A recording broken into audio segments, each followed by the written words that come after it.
इस video को like करें, हमारे चैनल को सब्सक्राइब कर बेल आइकन जरूर न्यूज मास्टर मोहम्मद रहीम की खास न्यूज। भुसावल पद नगर अध्यक्ष के विषय पर माजी आमदार संतोष भाऊ चौधरी ने क्या कहा, आइए देखिए एक नज़र। न्यूज मास्टर से रिपोर्ट।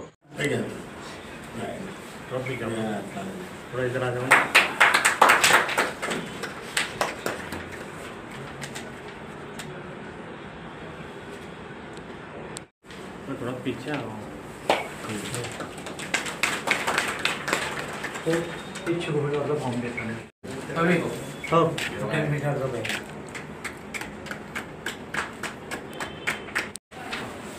अभी फुल तैयारी से लग जाओ, बिल्कुल चिंता करने का नहीं। वो चिंता आने वालों को नहीं यार,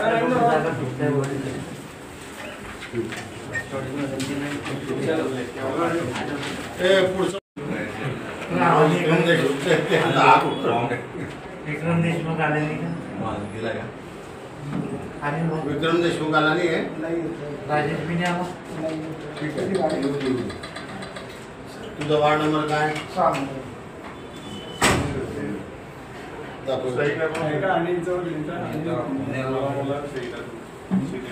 दीपक मराठेकडे दिलाय का फॉर्म तू?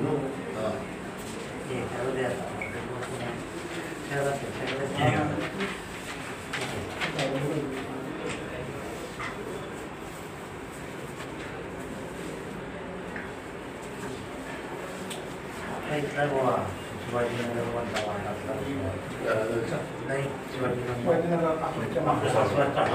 अस्वाद हॉटेलकडे बरं। एक मुस्लिम पण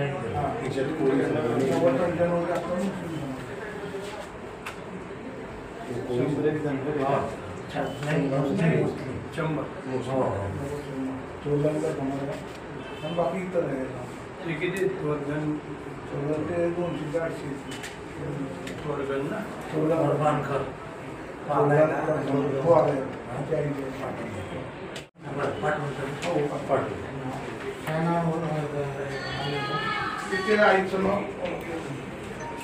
बोलून पाठवून त्या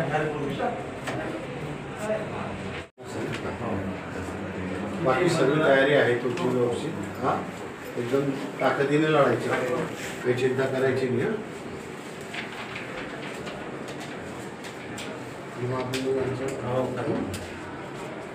त्यांना मी ते समजून सांगितलं, त्यांचे संबंध जे आहे सोडून भाजपचा उमेदवार आहे तो इतके जो आहे आता महिला म्हणून तर नाही उभे राहत आहे किंवा असं नाही की एका सिरियसली आहे तुम्ही एक मध्ये ठीक है ना, कोई प्रॉब्लम नहीं। अपने को अपनी सीट लड़ाना है, बाकी देख लेंगे। यांच्या पूर्ण और वो उनका मैं देख लूँगा सब, बाकी के लोग उनकी चिंता, किसकी चिंता करने की जरूरत नहीं है ना। या खाटीक समाज पूर्ण एकत्र झाला होती निश्चित घर त्या ठिकाणी असं आहे ना। हाँ, बस फिर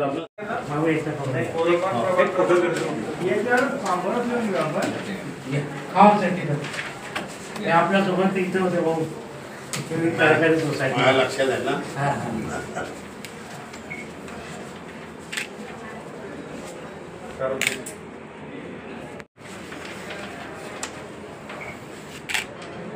ओके चलो बिंदा वेगळ्या चेअर आहे आणि वेगळे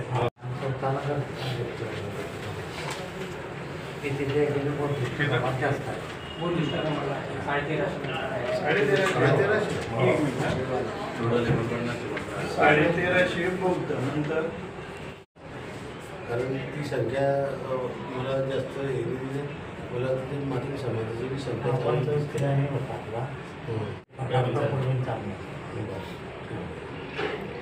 मागच्या वेळेस पुण्याच्या मतात मी भाऊकडे गेलो, आली होती विलास तायडे असते आणि शिंदे आपलं इच्छुक आहे म्हटलं तर माझी जे म्हटलं पण तुम्ही बोलले की मुलाखती घेतल्या। आदरणीय संतोष भाऊ, आपले तालुकाध्यक्ष राजूभाई सगळेजण होते। तर त्यावेळेला एक लक्षात आलं की लोकांचा अतिशय चांगला प्रतिसाद आहे, फक्त दडपशाही आणि इतर मार्गांनी ते प्रयत्नात राहतात, परंतु याला जनता त्यांना फसणार नाही आणि निश्चितच वातावरण चांगलं असल्यामुळे या आमच्या राष्ट्रवादी शरदचंद्र पवार गटाच्या जागा चांगल्या येतील. त्याच्यामध्ये त्यांना संतोष भाऊ चौधरींच्या रूपाने एक सक्षम नेतृत्वसुद्धा लाभलेलं आहे. त्याच्यावर त्या मुलाखती घेताना लोकांचा उत्साह लक्षात आला आणि तो शेवटपर्यंत तसंच टिकेल आणि चांगल्या पद्धतीने तिथे जागा निवडून आलेल्या दिसतील अशी मला अपेक्षा आहे. मंत्री महोदय संजय सावकारे यांच्या मिसेसचं नाव ठिकाणी सध्या जोरदार सुरू आहे. मॅनेज करून आणलं नाहीये असं ते म्हणण्यावर काय सांगा? तो विषय नाही, हे वरणगाव आहे. वरणगाव आहे. ठीक आहे. झालं भाऊ, मग काय घेत वरणगाव तर उद्या तुमचं तुम्हाला विचार झालेला ना? मग ते तर मला तर काही विचारलं चाललं, मला काय विचार तयारी देते. भाऊ काय सांगाला? इच्छुकांच्या ठिकाणी समोर भेटीगाठी झालेली आहे. आज वरणगाव नगरपालिकेच्या सर्व नगरसेवकांच्या व नगराध्यक्षपदाच्या सर्व उमेदवारांच्या मुलाखती या ठिकाणी झाल्या आणि फार उत्साहाच्या वातावरणामध्ये निवडणुकीला आपले सर्व कार्यकर्ते तयार आहेत. मोठ्या प्रमाणात या ठिकाणी उमेदवार आलेले आहेत आणि उमेदवारांची संख्या थोडी जास्त असल्यामुळे प्रत्येक वार्डामध्ये थोडं विचारपूर्वक निर्णय घ्यावा लागेल. त्यासाठी 2-4 दिवस लागतील, पण 2-4 दिवसात सर्वच वार्डाचा निर्णय घेऊन जे योग्य उमेदवार आहेत, सर्वच योग्य आहे, परंतु त्यामध्ये जे ताकदवार उमेदवार असतील की जे सक्तीनिशी लढतील आणि कोणत्याही परिस्थितीमध्ये सर्वात मोठा क्रायटेरिया जो आहे तो निवडणूक जिंकणाऱ्या उमेदवाराला उमेदवारी देण्यात येईल पक्षातर्फे. आणि त्यासाठी आज आम्ही सर्व मंडळी बसलो. अजून आम्ही 2 दिवस त्यासाठी बसणार आहोत आणि त्या ठिकाणी एक सक्षम उमेदवार सर्व दिले जाणार आहे वरणगावच्या भागात.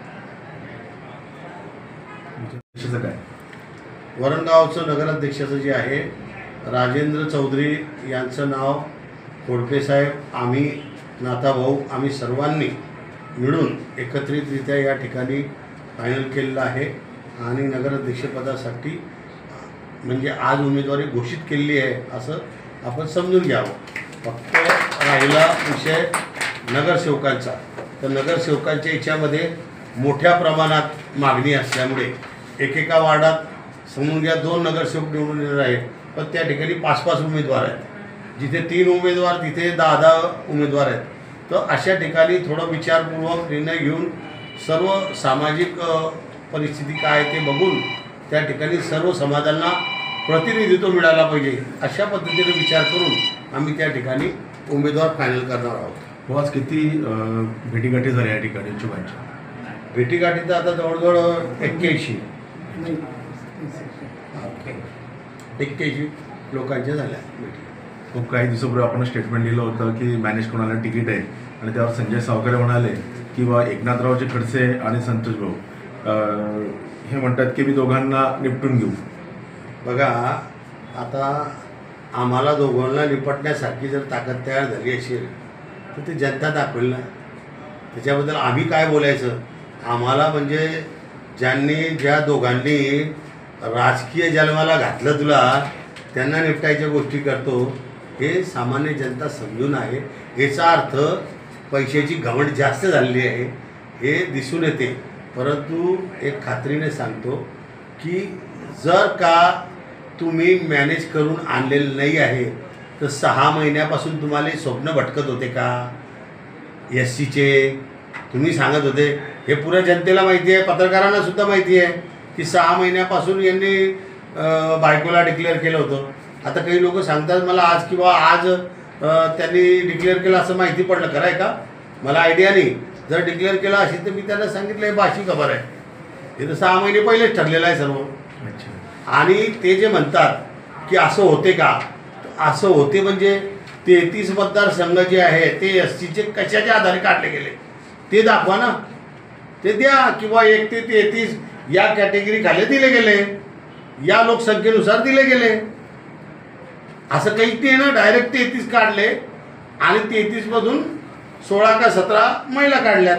तर महिलांच्या चिठ्ठ्या निघाल्या, पण 33 साईडला जे काढले ते कशाच्या आधारे काढले?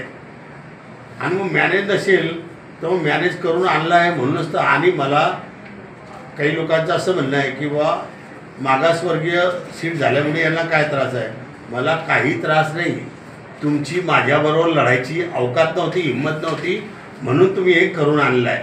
आणि जरी करून आणलं आहे तर आम्ही समाजाच्या लोकांना प्रतिनिधित्व देऊ. आणि राहिला विषय मागासवर्गीयाचा, तुमच्यामध्ये जर ताकद असेल ना, तो भुसावळ शहरामधल्या कोणत्याही नागरिकांच्या, सर्व नागरिकांच्या चिठ्ठ्या टाका, जितके मतदार असतील SCचे, आणि ती अजून एक चिठ्ठी काढा, त्याला नगराध्यक्ष आपण बिनविरोध निवडून देऊ. मग पाहू. फक्त तुझ्या घरातला नको. आलं लक्षात? दुसरं असं बोलते म्हणतं की नाथा भवन आणि संतोष भाऊ एवढं जुने राजकीय आहे, आरक्षण कसं निघतं हे त्यांना कदाचित अभ्यास नसेल. पण नेमकं आता अभ्यास कोणाला नाही आहे? अभ्यास कोणाला नाही आहे? ज्यांनी घडवून आणलेला आहे त्यांना नाही आहे. आलं लक्षात? कारण आम्हाला आता धीरे धीरे सर्व उघडकीस येईल ना. आम्ही बरं आता काय आहे, कोर्टात जाऊन काही फायदा नाही आहे, आम्हाला समजतं. पण त्यामुळे आज आम्ही कोर्टात न जाता आम्ही समोर जातो आहे निवडणुकीच्या. आणि शेवटी न्यायालय, मोठं न्यायालय कोणतं आहे माहिती आहे का?